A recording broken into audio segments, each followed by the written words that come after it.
Hello BookTube, it's Michelle and I am back with another video of middle grade March recommendations. I will leave links to each of the hosts of the readathon down below, their announcement videos in case you need more information about it. But this video will be books that I recommend for prompt number 2, which is stories that have a strong family element. So I have some historical fiction, some sci-fi, but mostly realistic fiction here. So let's start with historical fiction.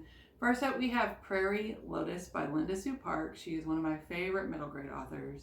If you have not read The Single Shard, A Long Walk to Water, or When My Name Was Kyoko, those are all fabulous. She just puts together a great tale every time.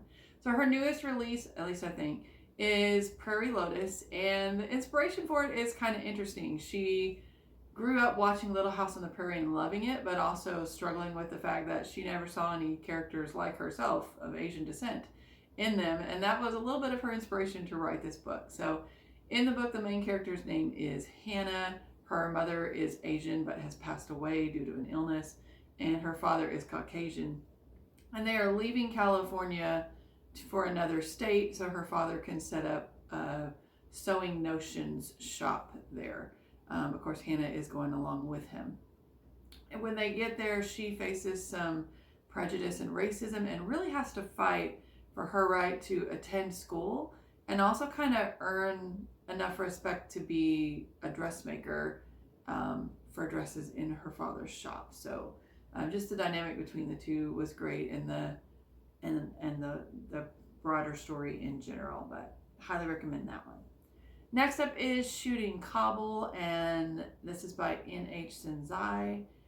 The main character in this one's name is Fadi, and his family is from Afghanistan. It's his mother, father, himself, and his younger sister Miriam, and they have decided to illegally leave Afghanistan.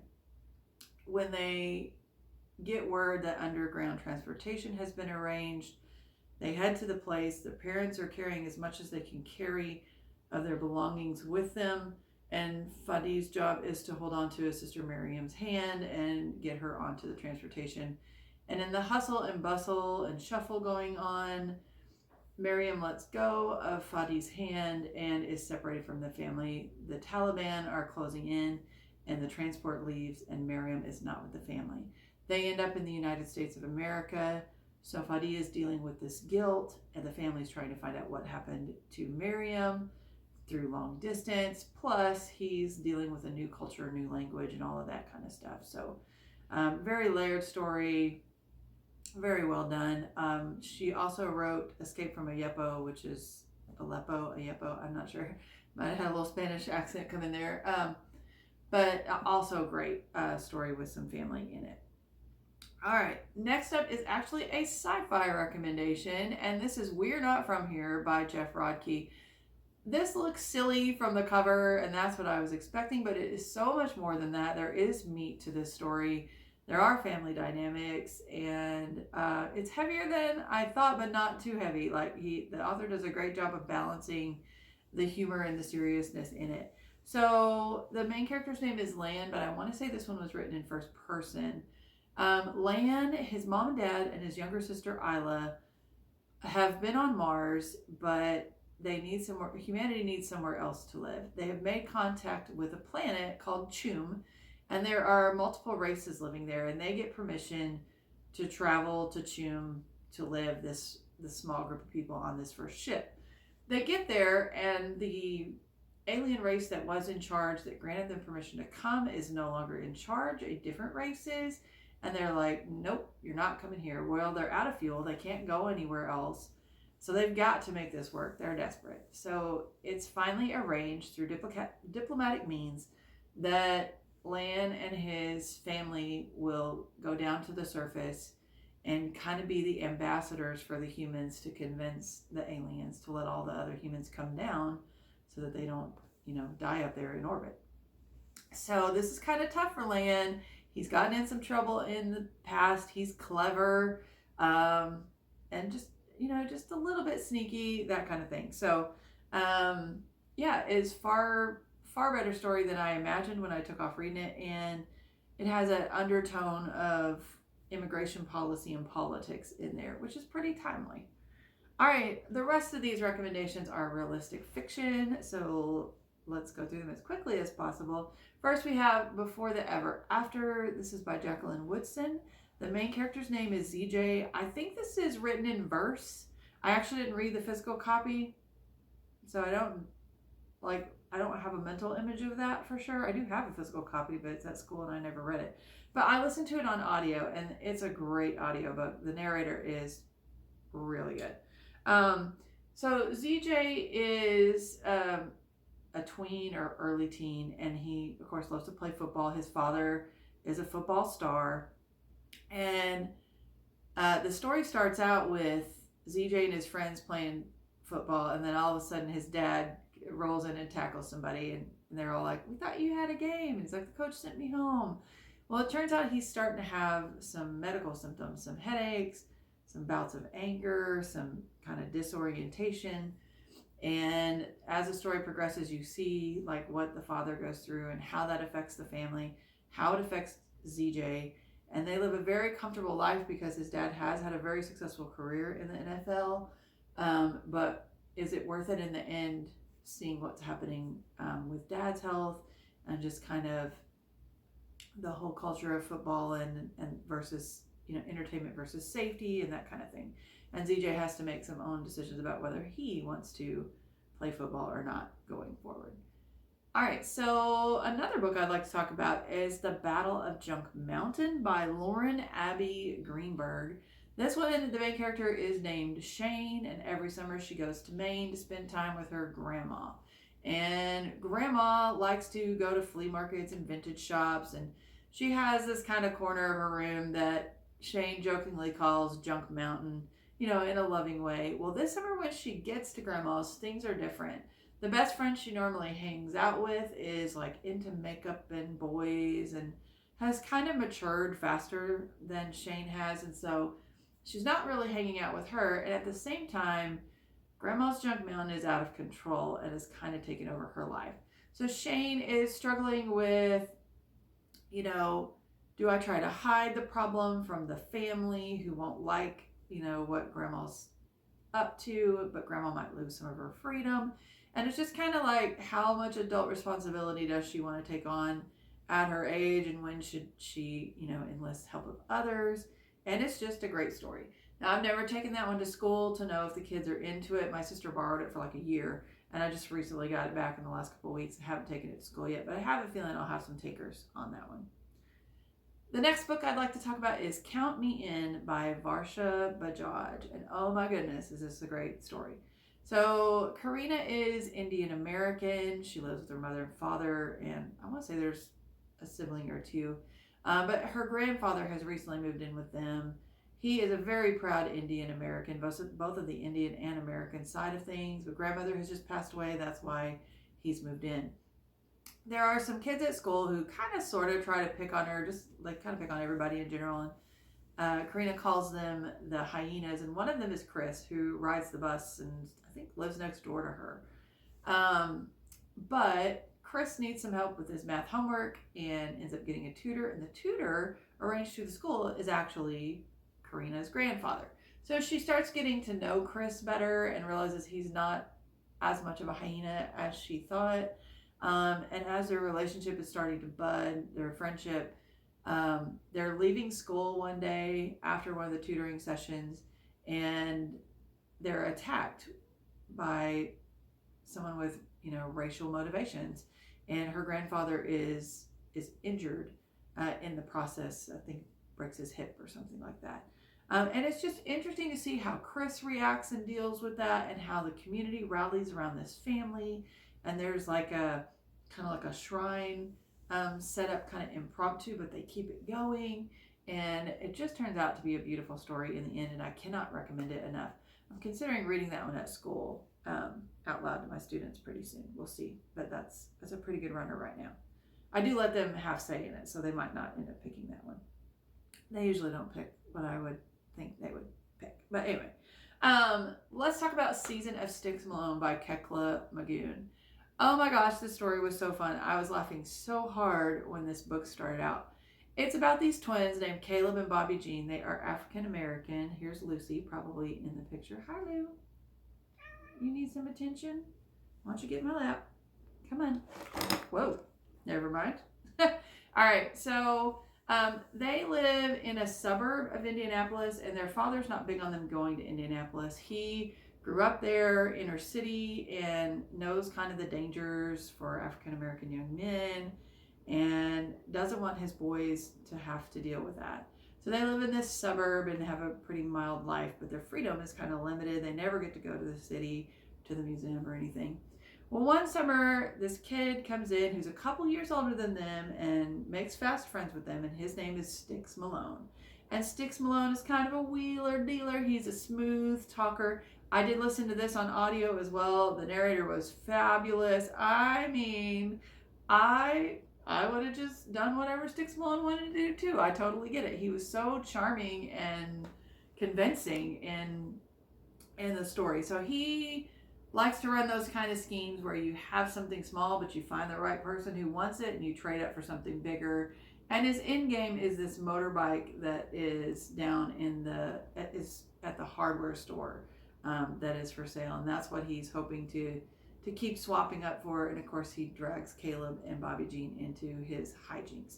And it's just a great, wonderfully told story, you know, and it's got that undertone of freedom versus safety in there that makes it even better. All right, next up is Stay by Bobby Pyron. I've already had several kids read this one. They're, of course, attracted by the cute puppy on the cover, who's not a puppy. She's a full-grown dog. Lizzie, I don't think they want to see your hind end. Yeah, I'm sure they don't. And the main character in this story is Piper, and she and her family are down on their luck financially. They end up moving to a big city away from where they've lived before, and they head to a family shelter. Well, it turns out there's one shelter for the men and one shelter for women and children. So they have to be separated for a while until they can get back on their feet and their parents find jobs and that kind of thing. Piper does have a younger brother, and this is also strange to them, you know, living in the city and where they're not from, not knowing anybody, dealing with living in a homeless shelter, and how does school work, and sometimes they get food from soup kitchens, and you learn a lot about kind of the systems that are in place for families that are homeless or in poverty conditions. But it's just fascinating how, you know, they're all still real people and they all still want to help other people. And so Piper's mission, she sees this woman around who is homeless mainly because she has a dog and you can't bring pets into the shelter or the soup kitchens or anything like that. But she loves this dog baby. She's an elderly woman. And the woman ends up being hospitalized, and baby is taken to the animal shelter. And there are so many days that baby can stay there before they put her up for adoption. And so Piper makes it her mission, along with some of her friends that she's made, to save this dog and reunite her with her owner. This book changed my mind on something. I kind of always thought like it wasn't the smartest or nicest thing for a homeless person to have a pet, but this kind of changed my mind. And if you want to know how and why, you'll have to pick up the book. But yeah, I don't often change my mind about things. Well, I do. I keep a pretty open mind, but I was surprised that it changed my mind on that.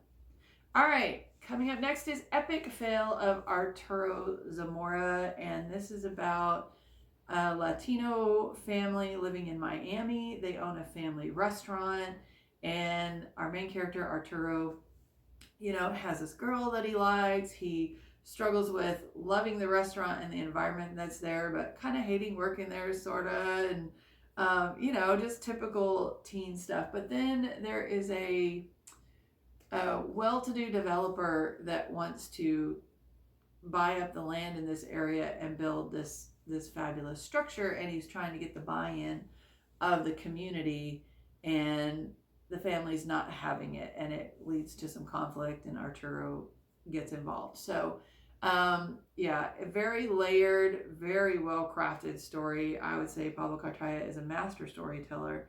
I have each tiny spark on my shelf. I need to read that at some point. I did listen to this on audio, and it is narrated by the author, and so of course it's fabulous. And just hearing the talk about the food and the restaurant and the community, and hearing, you know, his Spanish in there was amazing. Far better than the experience could have been with just me reading it. So I definitely recommend that one.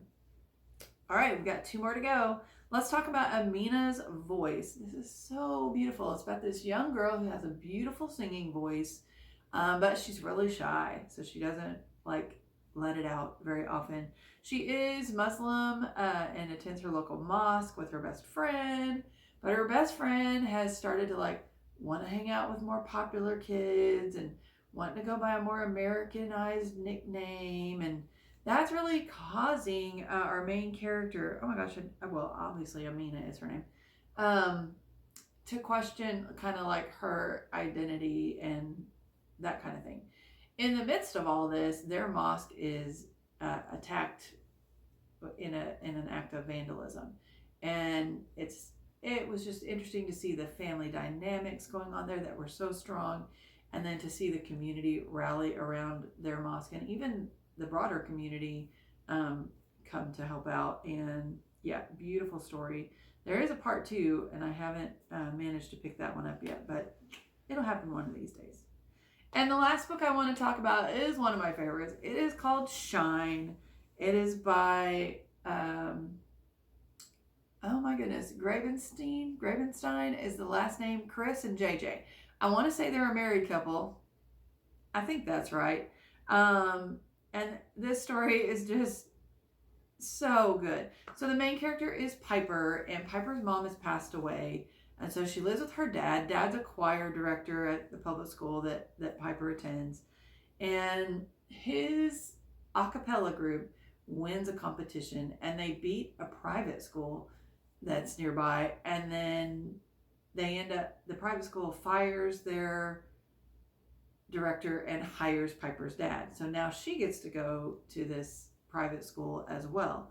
And she thinks everybody's going to be stuck up, but she actually makes good friends once she gets there. There are some stuck up people, but she makes good friends, and her dad really likes it there. Also, her mother used to go to this private school, and there are, I can't remember if it's trophies or plaques or something on the wall. And so she kind of feels her mom's presence there as well. The Piper's not super competitive, but all of these kids are, and they announce a competition at the school, and it's kind of vague what it takes to win. I think it just says something about excellence award, and nobody really knows. But Piper's group of friends think they've got the leg up because Piper does win the spelling bee, the science fair, and then there are a lot of politics that come in. So certain parents that think that, oh, well, their kid's sport is not in season, so there needs to be some kind of exhibition so they can be part of the excellence, and it just